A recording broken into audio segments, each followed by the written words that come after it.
What's going on, guys? Digidesdan here, back again with another pickup video for you. This week, thumbs up, awesome. Found lots of great stuff, mostly thrifted, which is always great because we didn't spend too much money on all of it. First thing I want to start out with, as always, is some retail finds. First thing is some amiibo. So we got this very cool Guardian amiibo from Breath of the Wild. This one's been a little bit hard to find. It's very cool, it's very big. Those arms are posable, so if you open it, then you can pose them in any which way that you would like. It's huge, and it gives you, in the game, a bunch of like Guardian parts. So arrows, cores, gears, and you can use that, sell them, get armor, all that cool stuff. We got this one. This one recently came out, the new Pikmin amiibo. This released because Hey Pikmin came out for Nintendo 3DS, which is a very fun adaptation of the Pikmin series. You play as Olimar, of course, and it's kind of a fun platformer where you throw a Pikmin to solve puzzles and make your way through the levels. Alright, the next two amiibo are exclusives, like I mentioned in my last video. These ones right here. So we have the Cloud Player 2 amiibo.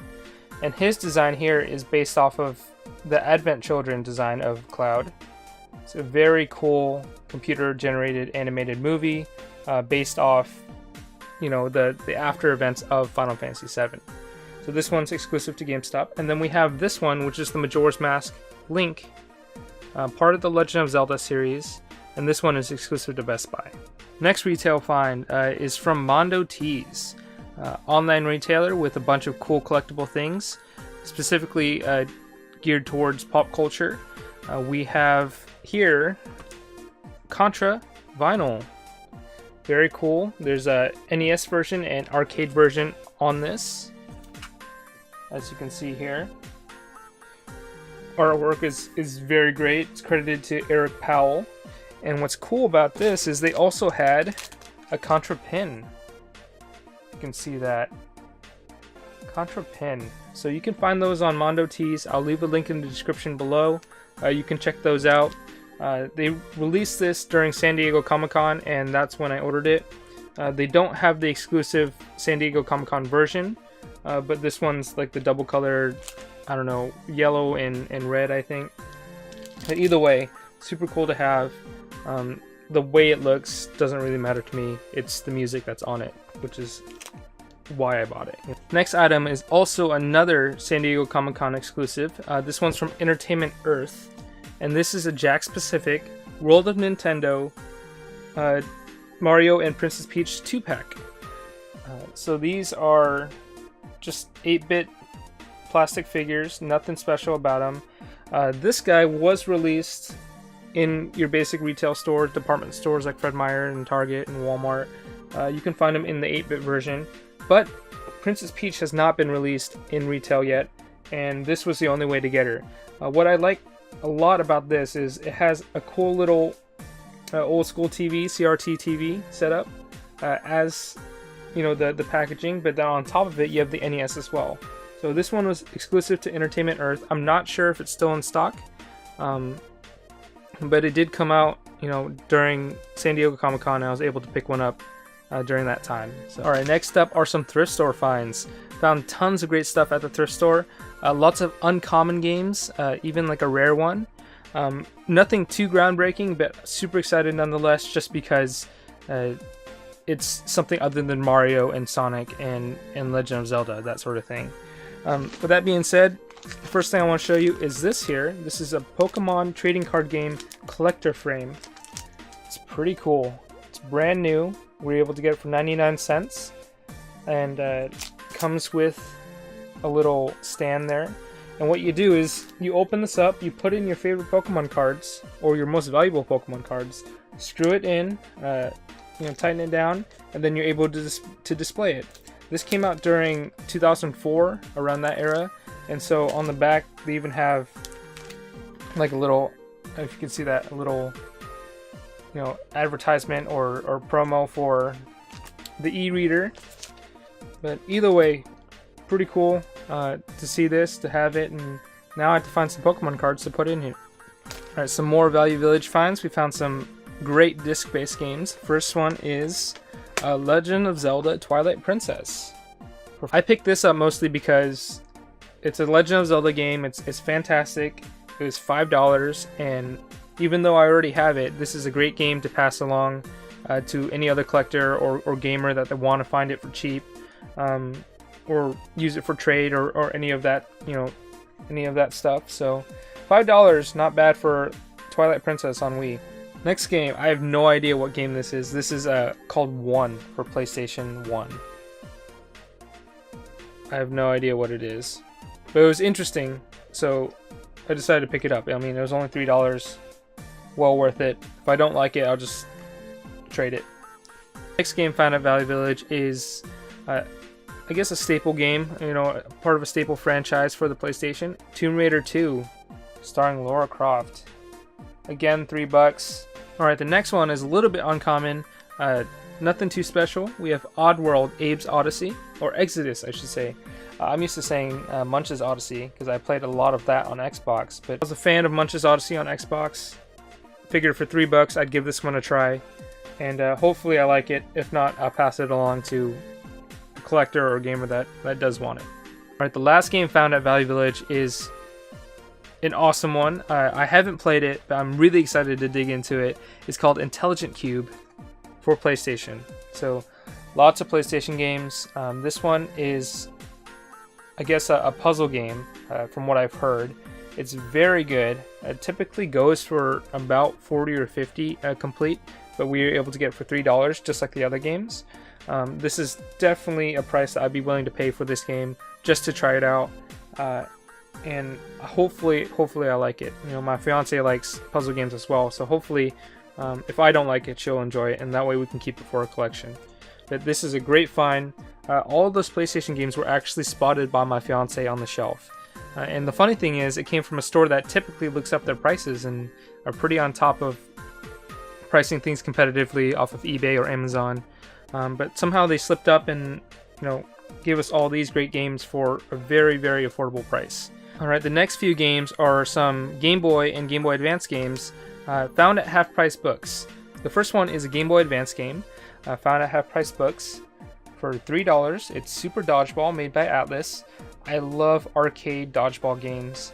I love Super Dodgeball on NES. I like All-Star Slam and D-Ball, which I recently found out about on PlayStation 1. But this is one I've been looking for. I was hoping to get it for under $5. Half Price Books had it for $3, so this was definitely a must pick up. Next Game Boy game is Altered Space, a 3D alien adventure. This is a somewhat uncommon one. Hopefully it can focus here. This one was $4. Yeah, $4. Typically goes for about $20, surprisingly. Never played it. I figured for $4 it'd be worth to pick up just to try it out. If it's worth $20, it's gotta be worth some sort of play. Alright, the next Game Boy game is a fun little puzzler. It's called Quirk. You play as a tomato, I guess a tomato guy? I don't know, it kind of looks like Cool Spot. But you just kind of go around maze-like levels and move bricks and stuff just to get to the end of the level. Pretty basic puzzler, but super fun either way. Definitely worth the pickup just because it typically goes for about $8. This is a price that I can afford. Keep me on budget for my collecting because sometimes it gets out of hand. The next Game Boy game is Mario Picross. Super fun. I've played it a few times, or a version of it a few times on Nintendo 3DS. Very enjoyable. Just another puzzle game. Lots of puzzle games in this episode. But it was $12 at Half Price Books. And ever since I've started collecting, I've never come across a copy of this. So it's fairly uncommon to me. And I figured, I don't know when I would come across another copy for $12, which is under fair market value, so I might as well pick it up. So now I'm able to say I have Mario Picross in my collection, and I'll be giving it a play as soon as I put some batteries in my Game Boy. Alright, the next few games are from Goodwill. So I want to start off with the Dreamcast game. This is Gundam Side Story 0079 or 0079. just a mech warrior type game. You play as a big old robot, you know, based off the Gundam series, which is an anime and manga. I've never seen this before. It's fairly uncommon. It was $10. Typically goes for about double that. I don't know. I've played some of the other Gundam games like Battle Assault, and I enjoy like Virtual On and Armored Core. You know, those type games. So I figured for $10, half you know, going rate for this game. I would pop it in, give it a try, especially since I do enjoy Gundam as well. Alright, the next game is probably the rarest game that we found this week, but that doesn't mean it's the most expensive. We found Walk It Out for Wii. It was $3.99. It was $4. Right there.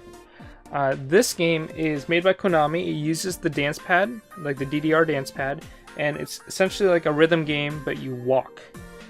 It sounds kind of lame, and from what I've heard, it's pretty bad. But this game is actually pretty rare for the Wii. At one point, it was going for like $70 or $80 for a used copy. Now it's settled down, you know, it's more around like $14 or $15. But this is definitely a game that you don't come across too often. So for $4, I definitely had to grab it. There's music on it too, so you walk to music, you know, walk to the beat, that sort of thing. Look at that cover art though, so cheesy. I'm not going for a Wii Complete set. This is probably going to be used to be traded towards, you know, somebody who is going for a Wii Complete set, you know, needed a rare game. So, right, the last game from Goodwill is also another Dreamcast game. It is Capcom vs. SNK. Got it for $10. Great deal on this because it typically goes for about $40 or $50. Dreamcast has a bunch of awesome ports for fighters, 2D fighters. There's Marvel vs. Capcom. There's you know, Capcom vs. SNK, Plasma Sword. You know, essentially all of my, I mean, all the Street Fighters essentially. You know, Street Fighter Alpha 3, Street Fighter Third Strike. Awesome 2D fighters, and all on Dreamcast. But essentially, my whole Dreamcast library consists of fighters, and this is the one that I was actually missing. I have Capcom vs. SNK 2, but I don't have the first one. So now that we found it at Goodwill for $10, I can add it to my collection. Now it's part of the arsenal of 2D fighters. So when my buddies do come over and we want to, you know, duke it out on a CRT, then we can add Capcom vs. SNK to the wheel, I guess, to the rotation. Alright, and the very last game of this video is a fun one. It's not CD based, surprisingly, because all the ones so far have been CD based. This is a game for Super Nintendo, and I've been looking for this game for a little bit of time now. It's called Saturday Night Slam Masters for the Super Nintendo. It's made by Capcom. It's a fighting game, and what's cool about this game is it's not your traditional 2D fighter. It takes place in a wrestling ring. You play wrestler. You can move forward and backward, you know, left and right, and then you go up and down, so towards the screen and away from the screen. You play wrestlers. You have super moves. You have grabs. You have a health bar, but you have to pin the person to win. What's very cool about this game specifically is it stars Mike Hagar. He is the mayor, who's a playable character in Final Fight, another Capcom game. So that's a beat 'em up game. But before he became mayor in Final Fight, he was a wrestler. And it's cool that Capcom took that little tidbit, that little fact, and incorporated it into this game. I'm not sure if this game came out first, before Final Fight, or Final Fight came out before this one. But either way, you know, it's very cool to see that kind of continuity in video games, especially with different games and within the same publisher. So there's kind of building a mini universe there. For this game, I have my buddy Retro Edition, Chris. Retro Edition, I don't know, he found this game for me, or he had it in his collection, and we actually just worked out a trade. He was just going to give me cash. You know, I was going to give him Castlevania 3 and Mega Man 2 for his friend. And we decided to work out a trade instead, and I found this in his little stash of trade bait, and we worked out a partial trade with cash on this one. So Super excited, thanks to Retro Edition. I'm really excited to play it. You can play with 4 players on this one. So if you have a multi-tap, get ready to duke it out with like 3 other buddies, because this game is a hoot. I almost forgot one pickup. This one is a little unconventional. It's not a game, it's not a toy, it's not a puzzle, it's not a comic. It is a t-shirt. This is a Nintendo 3DS t-shirt. And on the back it says get connected with Nintendo, or with Nintendo 3DS. This was found at Goodwill for $2.99, and this was found by my buddy Chris. Not the same Chris, not Retro Edition Chris. But he found it, and then just as I was checking out, he ran it up to me. He's like, here it is, you gotta pick it up. And I was like, I can't say no to it, especially when it says get connected with Nintendo 3DS. So cool little find here. You know, not sure if it fits me, but I guess we'll see. Those were all my pickups for this week. If you did like this video, please like, comment, and subscribe. Found tons of great things. Lots of uncommons, some rare games, exclusives. So this video is pretty darn solid. Please check out my other videos. I have gameplay, I have streams, tips, tricks, and other pickup videos. Those will be, you know, you'll find them here. I don't know, somewhere around here. And with that being said, we'll see you on the next one.